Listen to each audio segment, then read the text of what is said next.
એના ઉપર આપી દેજો એટલે તમે નિર્ણય ઉપર. ચાલો બોલ.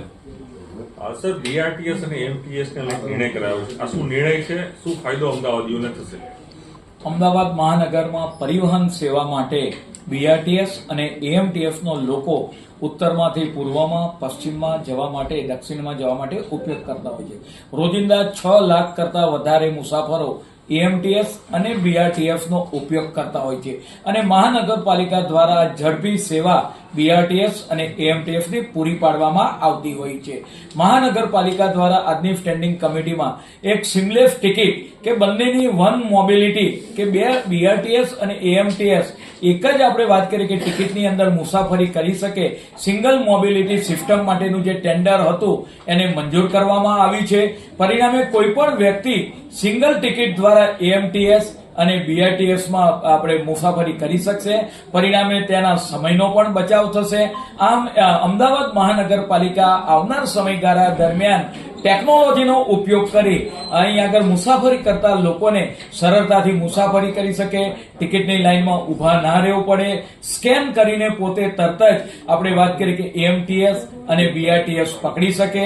અને જ્યારે જવાનો ટેકનોલોજીનો હોય અને દેશના પ્રધાનમંત્રી જ્યારે ડિજિટલ યુગમાં આપણે વાત કરતા હોય, ટેકનોલોજી લાવતા હોય, ત્યારે મહાનગરપાલિકા દ્વારા પણ આ ડિજિટલ ટેકનોલોજીનો ઉપયોગ કરી એક સિમલેસ ટિકિટ એએમટીએસ અને બીઆરટીએસ માટે નક્કી કરવામાં આવ્યું છે.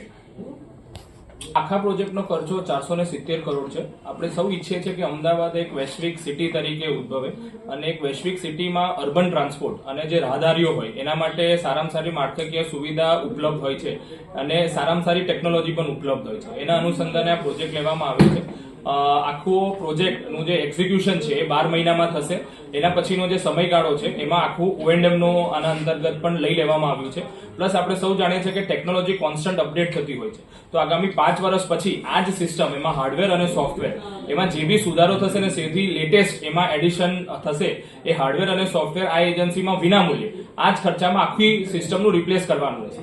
એટલે આપણે નથી આ સિસ્ટમ અત્યારે પણ અદ્યતન કરવા જઈ રહ્યા છે, એનું O&M નો ખર્ચો બી આમાં લઈ લીધો છે, પ્લસ ટેકનોલોજીનું જે અપગ્રેડેશન થશે એ બી આમાં આપણે આવરી લીધું છે.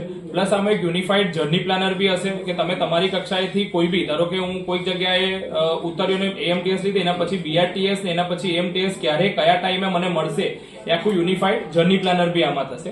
એક બીજું આમાં એડિશન ખૂબ જ સરસ વસ્તુ એવી છે કે આપણે જે બીજી સેવાઓ છે ટ્રાન્સપોર્ટેશનની એ બી આમાં લઈ લેવાના છે. એટલે અમદાવાદ મ્યુનિસિપલ કોર્પોરેશન દ્વારા એએમટીએસ બીઆરટીએસ નું સંચાલન થાય છે. સાથે સાથે સરકારશ્રીની જીએસઆરટીસી, ઇન્ડિયન રેલવેઝ, મેટ્રો અને સાથે સાથે હાઈ સ્પીડ રેલ જ્યારે બી થશે ત્યારે સિંગલ એક જ ટિકિટમાં તમે કરી શકશો.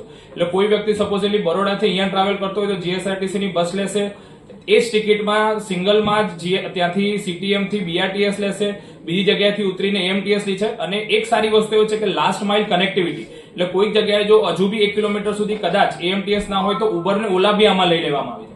એટલે એક જ ટેપમાં તમે એક જ ટિકિટમાં તમે જ્યાંથી ચડ્યા ત્યાંથી ઉતરો છો ત્યાં સુધીનું સિંગલ ટિકિટિંગ આમાં લેવામાં આવશે.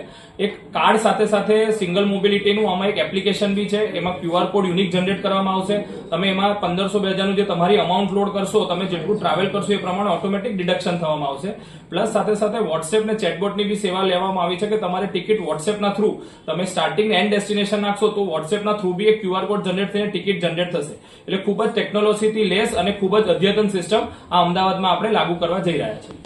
સેલ ફોર કોમર્શિયલ હેતુ માટેના જે પ્લોટ હતા, જુદા જુદા કયા વિસ્તારમાં કેટલા ક્ષેત્રફળના પ્લોટ જે જાહેર હરાજીથી વેચાયા, તંત્રને કેટલી આવક થશે?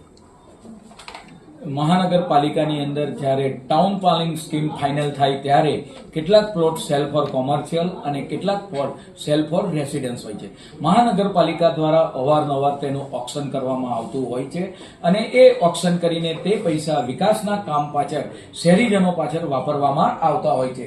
ગત સમયગાળા દરમિયાન જે ઓક્શન કરવામાં આવ્યું એમાં સિલચ, સોલા અને વસ્ત્રા એ 4 પ્લોટોનું ઓક્શન કરીને મહાનગરપાલિકા દ્વારા એનાથી 441 કરોડની આવક મેળવવામાં આવી છે અને આ 441 કરોડ રૂપિયા નગરજનોના વિકાસના કામો, રોડ, રસ્તા, પાણી, ગાર્ડન, તળાવ, અન્ય સુવિધા પાછળ એ વાપરવામાં આવતા હોય છે. પરિણામે નગરજનોની સુવિધામાં અનેક ગણો વધારો થશે.